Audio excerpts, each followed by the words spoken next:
In the 1920s, Thorny Lea did an amazing thing. The club had been founded in 1900, and it had a nice 9-hole course. When the World War I was over, they raised a lot of money, and they brought in some very good architects and lengthened the course to 18 holes. They brought in a whole new extra 9, beginning at 6 and going through 14. Those are fine holes still today.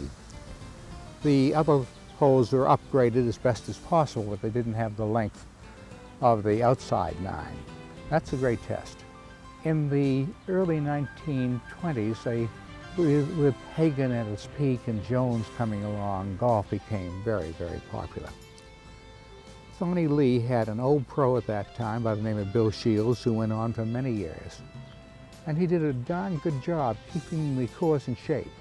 Bill gave a few lessons in his own particular style, and he was a wonderful man for the club. But I think one of his great contributions was the way he kept that course in style with a very small budget.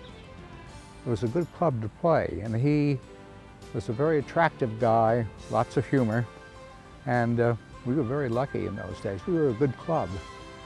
And the people at the club did a lot of things that were good.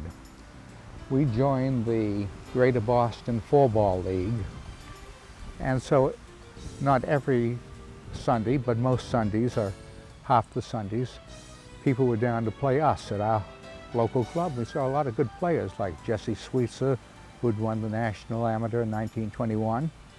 And the club was on its toes all the way. Went up there a couple of times with my father and walked the course. And then when I was 10, I took lessons from Bill Shields. And a lot of us didn't take much money. Money went a long way then, but you paid $2 to Bill for a lesson. That's not much money.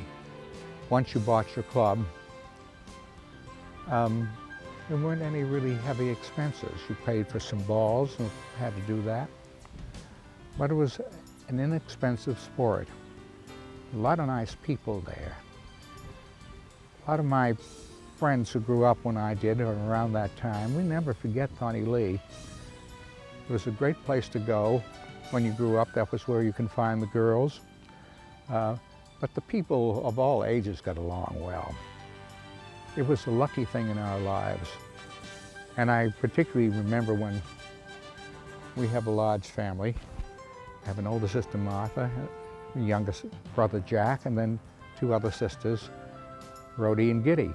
Giddy's a good golfer. My father played pretty good, and after his dinner, some nights when it looked pretty outside, he would say, "Who wants to play 9?" And we'd be up on the first tee in 10 minutes. And you know, it's a thrill to go out in the evening. You don't do it much in our lives when the sun is setting in the west and there are no sounds. You can hear people shutting their doors, and you're out on the links and the sun is fading in the west. It's a wonderful time of day, and that was a great thrilling thing for us to do. We all managed to play pretty good golf, the other kids and I, because there were a lot of good golfers around. As I say, the 20s was a really hot bed of golf, you know.